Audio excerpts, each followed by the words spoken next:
আসসালামু আলাইকুম। একজন মুসলমান আর কাফেরের মধ্যে পার্থক্য হলো নামাজ।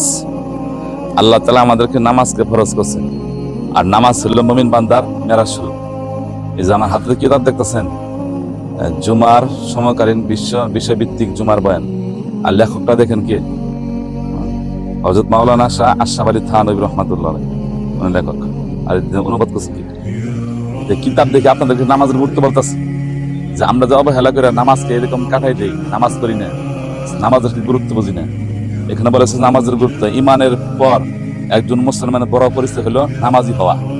নামাজের মাধ্যমে বান্দা তার পালন করতে নৈকট্য অর্জনে সক্ষম হয়। তাই রাসূল কারীম সাল্লাল্লাহু আলাইহি ওয়াসাল্লাম ইরশাদ করেছেন, আসসালাতু মিরাজুল মুমিনিন, অর্থাৎ নামাজ হচ্ছে মুমিনের জন্য মুমিনের মেরাজ তথা ঊর্ধ্বগমন, নিরকাতুল মাফাতি। তাহলে চিন্তা করেন, নামাজ হলো বান্দার, মুমিন বান্দার জন্য মেরাজ।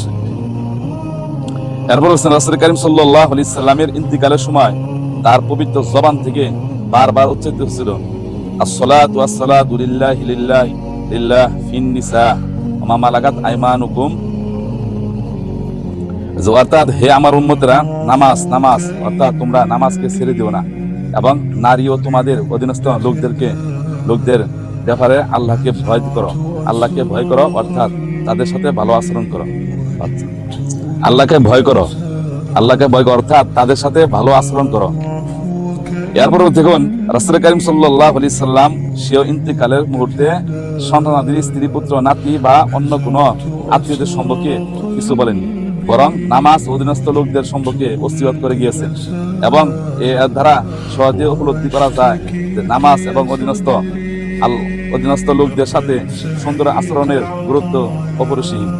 নামাজ আদায় না করার শাস্তি সম্পর্কে কোরআনে কারিমে আল্লাহ রাব্বুল আলামিন ইরশাদ করেন, ইয়াওমা ইকশাফু আন সাকিউ ওয়া ইদআউনা ইলা সুজুদি ফালা ইস্তাতিউন খাশিআতান আবসারুহুম তারহাকুহুম বিল্লাহ ওয়া ক্বাদ কানু ইদআউনা ইলা সুজুদি ওয়া হুম সালিমুন ফাযারনি ওয়া মা ইউকাযযিবু বিহাযাল হাদিস সানাস্তাদরিজুহুম মিন হাইসু লা ইয়ালামুন।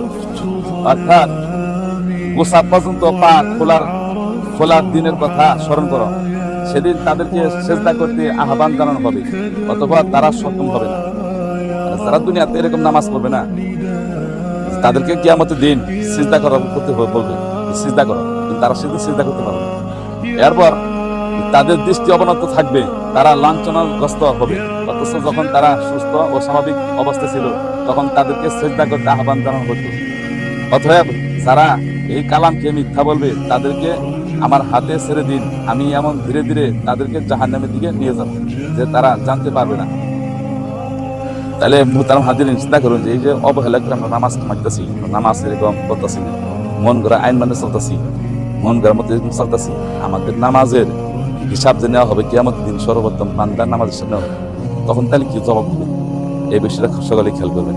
আল্লাহ তাআলা যেন আমাদের সকলকে সহিহ সালামতে নামাজ পড়ার তৌফিক দান করেন।